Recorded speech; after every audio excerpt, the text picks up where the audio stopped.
Hi అండి. Welcome to Ramya kitchen. ఇవాటి మన వీడియోలో వచ్చేసి అమ్మవారికి ఎంతో ఇష్టమైన చక్కెర పొంగలి ప్రసాదం చూపించబోతున్నానండి.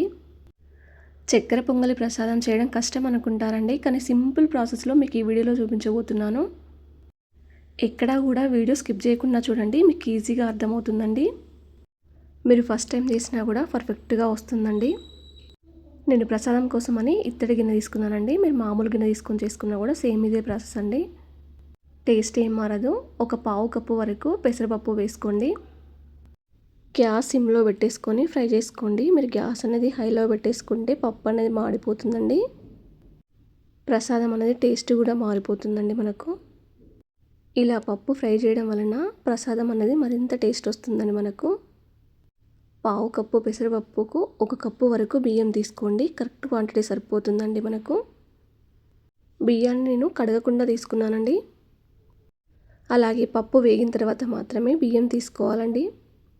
బియ్యం వేసిన తర్వాత పప్పు వేస్తే వేగదండి పప్పు మనకు. గ్యాస్ అనేది సిమ్లో పెట్టేసుకొని మంచిగా ఫ్రై చేసుకోండి. చూడండి, పప్పు కానీ బియ్యం కానీ మనకి ఈ కలర్లో రావాలండి. మీకు వీడియోలో కనిపిస్తుంది కదా. ఇప్పుడు వీటిని ఒక బౌల్లోకి తీసుకొని వాటర్ పోసేసుకోండి.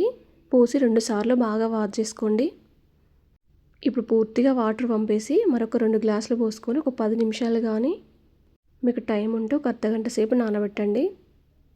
ఇలా నానడం వలన త్వరగా ఉడుకుతుందండి మనకు. నేను అదే బౌల్లో 3 టేబుల్ స్పూన్ల వరకు నెయ్యి వేసుకున్నానండి. నెయ్యి పూర్తిగా కరిగిన తర్వాత వాటర్ అంతా తీసేసి బియ్యం పప్పు ఇందులో వేసేయండి. గ్యాస్ అనేది సిమ్లో పెట్టేసుకొని కలుపుకుంటూ ఉండండి. వాటర్ అంతా ఇంకిపోయే వరకు కలుపుకోవాలండి మనకు. నెయ్యిలో ఇలా ఫ్రై చేయడం వలన ప్రసాదం అనేది మరింత టేస్ట్ వస్తుందండి మనకు. ఒక కప్పు బియ్యానికి 3 కప్పుల వరకు నీళ్లు పోసుకోండి. కరెక్ట్ క్వాంటిటీ సరిపోతుందండి. ఒకసారి అలా కలిపేసుకోండి.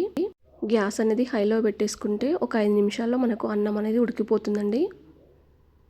అన్నం ఉడికిందా లేదా అని ఒక మెతుకు తీసుకొని ఇలా చూడండి. మీకు నేను వీడియోలో చూపిస్తున్నాను చూడండి. పప్పు కానీ అన్నం కానీ ఉడికిందా లేదా అని చూసుకున్న తర్వాత ఒక కప్పు బియ్యానికి 3/4 కప్పు వరకు బెల్లం తీసుకోండి.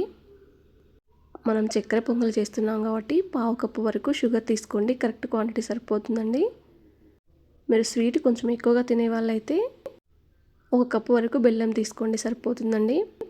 1/2 కప్పు వరకు నీళ్లు పోసుకొని బెల్లాన్ని అంతా కరిగించుకోండి. బెల్లం అనేది పాకం పట్టాల్సిన అవసరం లేదండి, జస్ట్ కరిగితే సరిపోతుంది. ఒక 2 నిమిషాల్లో మనకు బెల్లం మొత్తం కరిగిపోతుందండి. ఇప్పుడు టీ కంటైనర్ తీసుకొని వడపోసుకోండి. బెల్లం అంతా ఏమైనా డస్ట్ ఉన్నా కూడా పోతుందండి మనకు. నాకైతే ఏమీ రాలేదండి, జస్ట్ నారలాగా కొద్దిగా వచ్చిందంతే. ఇప్పుడు బెల్లం మొత్తం కలిసేలా కలిపేసుకోండి. ఒక 2 నిమిషాల పాటు ఉడికించుకుంటే మనకు వాటర్ అంతా ఇంకిపోతుందండి. ఈలోపు చిన్న కడాయి మరొక పక్కన పెట్టేసుకొని 3 టేబుల్ స్పూన్ల వరకు నెయ్యి వేసుకోండి.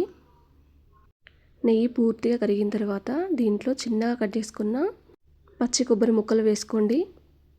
మీ దగ్గర ఎండు కొబ్బరి ముక్కలు ఉన్నా వేసుకోవచ్చండి, కానీ కంపల్సరీగా కొబ్బరి ముక్కలు అయితే వేసుకోండి. కొద్దిగా జీడిపప్పు, కిస్మిస్లు వేసి ఫ్రై చేసుకోండి. ఇప్పుడు డ్రై ఫ్రూట్స్ అన్ని తీసుకొచ్చి అన్నంలో కలిపేసేయండి. చూడండి, మనకు వాటర్ అంతా కూడా ఇంకిపోయిందండి. అన్నం పప్పు కూడా మరింత మెత్తగా ఉడికిందండి మనకు. ఎప్పుడు కానీ బెల్లం వేసిన తర్వాత కలుపుకుంటూ ఉండాలండి, లేదంటే అడుగు అనేది మాడిపోతుంది.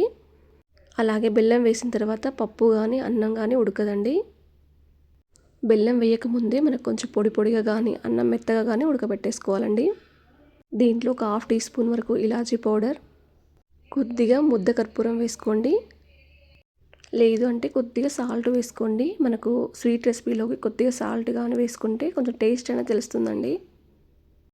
అంతేనండి, ఎంతో టేస్టీగా ఉండే చక్కెర పొంగలి ప్రసాదం అనేది టెంపుల్ స్టైల్లో రెడీ అయిపోయింది. మీరు ఇలా చేస్తే ఫస్ట్ టైం చేసినా కూడా పర్ఫెక్ట్గా వస్తుందండి. ఈవినింగ్ వరకు కూడా ప్రసాదం చాలా బాగుంటుందండి మనకు. ఈ వీడియో మీకు నచ్చిందా? మీ ఫ్రెండ్స్కి, రిలేషన్కి షేర్ చేయండి. ఒకవేళ మీరు ట్రై చేస్తే ఎలా వచ్చిందో నాతో షేర్ చేసుకోవడం మాత్రం మర్చిపోవద్దండి.